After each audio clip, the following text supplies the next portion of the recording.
ತೇಜ್ ಪ್ರಭು ನ್ಯೂಸ್ಗೆ ಸ್ವಾಗತ. ಕರ್ನಾಟಕ ರಾಜ್ಯ ರೈತ ಸಂಘಟನೆ ಅಮ್ಮನಿಗೆ ಶಾಖೆ, ಹಸಿರು ಸೇನೆ ಅಮ್ಮನಿಗೆ ಶಾಖೆ ಇದರ ಉದ್ಘಾಟನಾ ಸಮಾರಂಭವು ಹುಕ್ಕೇರಿ ತಾಲೂಕಿನ ಅಮ್ಮನಿಗೆ ಗ್ರಾಮದಲ್ಲಿ ನಡೆಯಿತು. ಈ ಕಾರ್ಯಕ್ರಮದ ಉದ್ಘಾಟಕರಾಗಿ ರಾಜ್ಯಾಧ್ಯಕ್ಷರಾದ ಶ್ರೀ ಚುನ್ನಪ್ಪ ಪೂಜಾರಿ ಇವರ ಅಮೃತ ಹಸ್ತದಿಂದ ಉದ್ಘಾಟನೆ ಮಾಡಲಾಯಿತು. ಉಪಸ್ಥಿತಿ ಕರ್ನಾಟಕ ರಾಜ್ಯ ರೈತ ಸಂಘಟನೆ ಪದಾಧಿಕಾರಿಗಳಾದ ರಾಜು ಪವಾರ್, ಸುರೇಶ್ ಮೆಗ್ಗಣ್ಣವರ್, ಸಂಜಯ್ ಹೂವಣ್ಣವರ್, ಮಲ್ಲಪ್ಪ ಅಂಗಡಿ, ನಾಗರಾಜ್ ಸರ್, ಕುಮಾರ್ ಸರ್, ಬೀರಪ್ಪ ಮುಂತಾದವರು ಪಾಲ್ಗೊಂಡಿದ್ದರು. ಈ ಒಂದು ಕರ್ನಾಟಕ ರಾಜ್ಯ ರೈತ ಸಂಘ ಹಸಿರು ಸೇನೆ ಶಾಖೆಯ ಅಮ್ಮನಿಗೆ ಅಧ್ಯಕ್ಷರು ನಾಗರಾಜ್ ದುಂಡಪ್ಪ ದೇಸಾಯಿ, ಉಪಾಧ್ಯಕ್ಷ ಈರಪ್ಪ ಬಾಬು ಹುದ್ದಾರ್, ಕಾರ್ಯದರ್ಶಿ ಕೆಂಪಣ್ಣ ಬಸಗೌಡ ನಾಗೌಡ, ಸದಸ್ಯರು ಅಜಿತ್ ಲಕ್ಷ್ಮಣ್ ಖಾನಾಪುರೆ, ರಮೇಶ್ ಭೀಮಗೌಡ ದೇಸಾಯಿ, ಸಂಭಾಜಿ ಶಿವಾಜಿ ಮಾಲುಗೋಳ್, ದುರ್ದುಂಡಿ ಅಪ್ಪಣ್ಣ ದೇಸಾಯಿ, ರಸೂಲ್ ಗೌಸ್ ಮುಲ್ಲಾ, ವಿವೇಕ್ ಬಾಳಪ್ಪ ಮಗ್ದುಮ್, ಸಂಜಯ್ ಶಂಕರಗೌಡ ಪಾಟೀಲ್, ಶಿವಪ್ಪ ಚೆನ್ನಪ್ಪ ಶಿವಣ್ಣವರ್, ವಿರೂಪಾಕ್ಷ ಭೀಮಪ್ಪ ದುಗ್ಗಾನಿ, ವಿನಾಯಕ್ ಬಾಳಪ್ಪ ಅಕ್ಕೋಳೆ, ದಯಾನಂದ್ ವೀರಭದ್ರ ಹುದ್ದಾರ್, ಸಿದ್ದಪ್ಪ ಬಸಪ್ಪ ಮಾದರ್, ರವಿ ಮಲಗೌಡ ದೇಸಾಯಿ, ಆದಿತ್ಯ ಸುರೇಶ್ ಭೋಸ್ಲೆ, ಆನಂದ ದುಂಡಪ್ಪ ದೇಸಾಯಿ, ಪುಟ್ಟು ಶಿವಾನಂದ್ ವೈದ್ಯ, ಮುತ್ತು ನಾಗೌಡ, ಮಲ್ಲಿಕಾರ್ಜುನ್ ಲಕ್ಷ್ಮಣ್ ಡೆಂಗಿ, ಮಲ್ಲಿಕಾರ್ಜುನ್ ಬಾಬು ಚಿಂಚೇವಾಡಿ, ಮಲ್ಲಿಕಾರ್ಜುನ್ ಹುದ್ದಾರ್ ಮುಂತಾದವರು ಮತ್ತು ಗ್ರಾಮಸ್ಥರು, ರೈತರ ಅಭಿಮಾನಿಗಳು ಪಾಲ್ಗೊಂಡಿದ್ದರು. ಚಂದ್ರವ್ವ ಮಗ್ದುಮ್ ಇವರು ಕರ್ನಾಟಕ ರಾಜ್ಯ ರೈತ ಸಂಘಟನೆ ಬಗ್ಗೆ ಮಾತನಾಡಿದರು. ಕಾರ್ಯಕ್ರಮ ಯಶಸ್ವಿಯಾಗಿ ಜರುಗಿತು.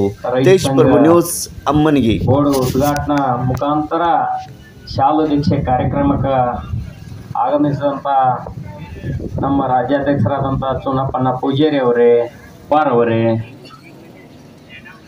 ರಮೇಶ್ ಕಲ್ಲಾರ್ ಅವರೇ ಹಾಗೂ ಹಸಿರು ಸೇನೆ ಮೊದಲ ಎಲ್ಲ ಊರುಗಳ್ದಾಗೂ ಸಂಘಟನೆ ಮಾಡಿತ್ತು. ಇದ್ರೆ ನಮಗೆ ನಾವು ಸಣ್ಣವರಿದ್ದಾಗ ಎಲ್ಲ ಊರುಗಳ್ದಾಗೂ ಸಂಘಟನೆ ಮಾಡಿತ್ತು. ಅದೆಲ್ಲ ಹಿಂದೆ ಅವರು ಹಿರಿಯರ ಮನೆ ಹಿಡ್ಕೊಂಡು ಕೂತ ಮ್ಯಾಗ ಹೊಸ ಮ್ಯಾಳ ಏನತಿ ಯಾರೂ ರೈತ ಸಂಘ ಬಂದಿರ್ಕಿಲ್ಲ. ಇವತ್ತು ಈಗ ನಿನ್ನಿಂದ ಅಥವಾ ಒಂದು 10 ಹಳ್ಳಿ ಸಂಘಟನೆ ಮಾಡಿದ್ದೀವಿ ನಾವು. ದೇಶಿಯನ್ನು ರೈತರಿಗೂ ಕೇಳೋರು ಯಾರು? ನಮ್ಮದು ರೈತ ಸಂಘದ ಉದ್ದೇಶ ಅಂದ್ರೆ ನಮ್ಮದು ಏನು ಭಾಷೆದು ಸಂಬಂಧ ಇಲ್ಲ, ಜಾತಿದು ಸಂಬಂಧ ಇಲ್ಲ, ಪಕ್ಷದ್ದು ಸಂಬಂಧ ಇಲ್ಲ. ಒಟ್ಟು ರೈತ ಪರವಾಗಿ ಏನೇನು ಕಬ್ಬು ಇರಲಿ, ಸೋಯಾಬೀನ್ ಇರಲಿ, ನ್ಯಾಯ ಸಿಕ್ಕಬೇಕು, ಅಧಿಕಾರ ಸಿಕ್ಕಬೇಕು, ಈ ಪರವಾಗಿ ರೈತ ಸಂಘ ಕೆಲಸ ಮಾಡ್ತಾರೆ. ಜನರು ಏನಂತಾರು, ರೈತ ಸಂಘದ ಕೆಲಸ ಇದ್ದು ನಮ್ದು ಏನು ಕೆಲಸ ಇಲ್ಲ. ಈ ತಿಳ್ಕೊರಿ, ರೈತರ ಸಂಘದ ಕೆಲಸ ಇಲ್ಲ, ರೈತರದು ಕೆಲಸ. ರಾಜ್ಯ ಅಧ್ಯಕ್ಷರೇ ಹಾಗೂ ವಿವಿಧ ತಾಲೂಕುಗಳಿಂದ ಬಂದಂಥ ನಮ್ಮ ಎಲ್ಲ ರೈತ ಸಂಘಟನೆಯ ಅಧ್ಯಕ್ಷರೇ, ಉಪಾಧ್ಯಕ್ಷರೇ ಹಾಗೂ ಎಲ್ಲ ಸರ್ವ ಸದಸ್ಯರೇ ಹಾಗೂ ನಮ್ಮ ಗ್ರಾಮದ ಎಲ್ಲ ಸಹೋದರರಿಗೆ ನನ್ನ ನಮಸ್ಕಾರಗಳು. ಮೊದಲನೇದಾಗಿ ಹೇಳ್ಬೇಕಂದ್ರೆ ನಮ್ಮಲ್ಲಿ ರೈತ ಸಂಘಟನೆ ಉದ್ಘಾಟನೆ ನನಗೆ ನನಗೆ ಖುಷಿ ಆಗ್ತೈತಿ. ಎಲ್ಲರಿಗೂ ಆಗೈತಿ ಎಲ್ಲೋ ಗೊತ್ತಿಲ್ಲ. ಯಾಕಪ್ಪ ಅಂದ್ರೆ ನನ್ನ ಕನಸಿರ್ತದ, ಕನಸು ಇವತ್ತು ನನಗೆ ಮಾಡಿ ತೋರಿಸಿದ ನಮ್ಮೆಲ್ಲ ಸಹೋದರರು ಅವರಿಗೆ ನನಗೆ ಮತ್ತೊಮ್ಮೆ ನನ್ನ ನಮಸ್ಕಾರಗಳನ್ನು ಅರ್ಪಿಸುತ್ತೀನಿ. ಯಾಕಂದ್ರೆ ರೈತರು ಭಾಳ ಕಂಗಾಲಾಗಿದ್ದಾರೆ. ಏನಾಗೈತೆ ಅಂದ್ರೆ ಹೋದ ವರ್ಷ ಬರಗಾಲ ಬಿದ್ದಾಗ 200 ಕೋಟಿ ರೂಪಾಯಿ ಸ್ಯಾಂಕ್ಷನ್ ಆಯಿತು. ಆದರೆ ಯಾರ್ದು ಅಕೌಂಟ್ಗೂ ಭೀ 1,000 ರೂಪಾಯಿ 2,000 ರೂಪಾಯಿ ಯಾರ ಅಕೌಂಟ್ಗೂ ಬಂದು ಮುಟ್ಲಿಲ್ಲ. ಆದರೆ ಬರಗಾಲ ನಾವು ಅನುಭವಿಸ್ಬೇಕಾಯ್ತು. ಅದಕ್ಕಾಗಿ ಈಗೇನಾಗೈತಿ, ನಾವು ಸರ್ಕಾರದ ವಿರುದ್ಧ ಹೋರಾಟ ಮಾಡಬೇಕಾಗಿತ್ತು. ದೊಡ್ಡ ಪ್ರಮಾಣದ ಹೋರಾಟ ಮಾಡಿದ್ವಿ ಅಂದ್ರೆ ನಾವು ಯಾವ ಸರ್ಕಾರನೂ ಬಗ್ತೈತೆ, ಸರ್ಕಾರನ ಬಗ್ಗಿಸ್ಬೇಕಾಗಿತ್ತು. ನಾವು ರೈತರ ನಾವು ಹೇಳ್ತೀವಿ ಅಂದ್ರೆ ರೈತ ಕಾರ್ಮಿಕರ ಒಂದಾತ್ರ ಜಗತ್ತನ್ನು ನಾವು ಅಳಗಾಡ್ಸೋಕೆ ಸಾಧ್ಯ ಐತಿ. ಅದಕ್ಕೆ ದಯವಿಟ್ಟು ನಾವು ಎಲ್ಲರಿಗೂ ವಿನಂತಿ ಮಾಡ್ಕೋಬೇಕು ಅಂದ್ರೆ ಇವತ್ತು ಶಾಲೆ ಹಾಕೊಂಡೇವೆ ಅಂದ್ರೆ ನಾವೆಲ್ಲರೂ ಮುಂದಿನ ಅದನ್ನ ಕೆಲಸ ಆಗ್ಬೇಕು. ಮೊದಲು ರೈತ ಸಂಘಟನೆ ಇತ್ತು, ಈಗ ಅದು ಇರಲಿಲ್ಲ ಅಂತ ಹೇಳಿ. ಆದ್ರೆ ರೈತ ಸಂಘಟನೆ ಅದೇನೋ ಅಲ್ಲೇ ಬಿತ್ತದ. ಅದಕ್ಕಾಗಿ ಈಗ ನಾವು ರೈತರ ಹೋರಾಟ ಮಾಡೋದು ಸರ್ಕಾರಕ್ಕೆ ಏನಾಗೈತಿ, ರೈತರ ಹೋರಾಟ ಮಾಡಂಗಿಲ್ಲ ಬಿಡ ಹೋಗ್ತದೆ. ಆದ್ರೆ ನಮ್ಮ ಇವ್ರು ಅಣ್ಣ ಚುನ್ನಪ್ಪಣ್ಣ ದೊಡ್ಡ ಪ್ರಮಾಣದ ಹೋರಾಟ ಮಾಡಿದಾರೆ. ನಾ ದಿವಸಾಲು ಅವ್ರ ಹೋರಾಟವನ್ನು ನೋಡ್ತೇನೆ.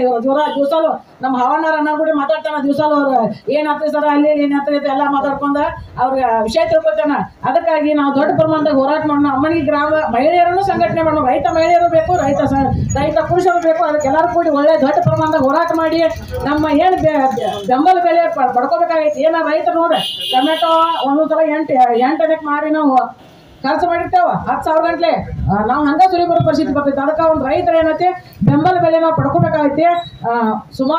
ಸುಮಾರು ಹೋರಾಟ ಮಾಡ್ರಿ. ಎಲ್ಲಿ ದಿಲ್ಲಿ ಒಳಗ APMC ಕಾಯ್ದೆ ತಿದ್ದುಪಡಿ ಮಾಡ್ಬೇಕಂತ ಹೋರಾಟ ಮಾಡ್ರಿ. ರೈತರು ಎಷ್ಟು ಜನ ಸತ್ರು, ಆದ್ರೆ ಸರ್ಕಾರ ಮಾಡಿಲಿಲ್ಲ. APMC ಕಾಯ್ದೆ ತಿದ್ದುಪಡಿ ಆಗ್ಲಿಲ್ಲ. ಇನ್ನೂ ಅದನ್ನ ತಿದ್ದುಪಡಿ ಮಾಡ್ಬೇಕನ್ನ ಹೋರಾಟ ಮಾಡ್ಬೇಕಾಗೈತಿ.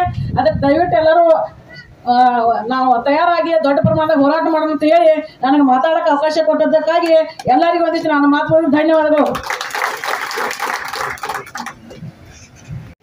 ಇವತ್ತ ಏನು ಅಮ್ಮನಿಗೆ ಒಳಗೆ ಉದ್ಘಾಟನೆ ಆಗೈತಿ, ಇದು ಒಂದು ದೊಡ್ಡ ಬಹಳ ಸಂತೋಷದ ಸುದ್ದಿ.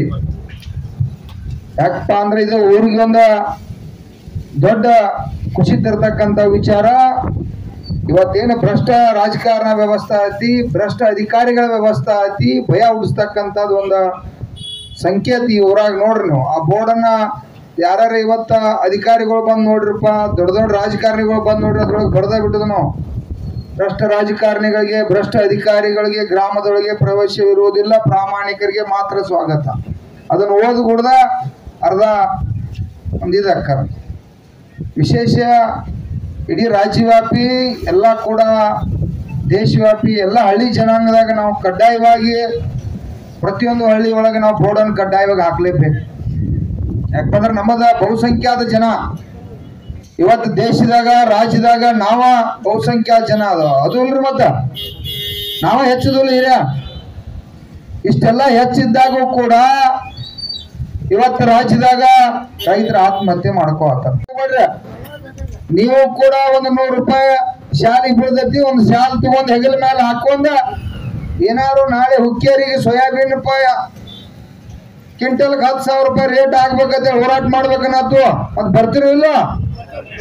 ಸಂಘಕ್ಕೆ, ಹಸಿರು ಸೇನೆಗೆ, ಅಮ್ಮನಿಗೆ ರೈತರಿಗೆ, ಅಮ್ಮನಿಗೆ ರೈತ ತಾಯಂದಿರಿಗೆ, ರೈತ ಹೋರಾಟಕ್ಕೆ, ರೈತ ಚಳವಳಿಗೆ ಜೈ ಜವಾನ್, ಜೈ ಜವಾನ್, ಜೈ ಜವಾನ್. ಎಲ್ಲ ನಮಸ್ಕಾರ. ಕರ್ನಾಟಕ ರಾಜ್ಯ ರೈತ ಸಂಘಕ್ಕೆ, ರೈತ ಹೋರಾಟಕ್ಕೆ, ಎತ್ತಕ್ಕಾಗಿ ಹೋರಾಟ, ಎಲ್ಲಿಯವರೆಗೆ ಹೋರಾಟ, ರೈತ ಚಳುವಳಿಗೆ, ರೈತ ಚಳುವಳಿಗೆ, ಭ್ರಷ್ಟ ಅಧಿಕಾರಿಗಳಿಗೆ, ಭ್ರಷ್ಟ ಸರ್ಕಾರಕ್ಕೆ, ಭ್ರಷ್ಟ ಪ್ರಧಾನಮಂತ್ರಿಗೆ, ಭ್ರಷ್ಟ CMಗೆ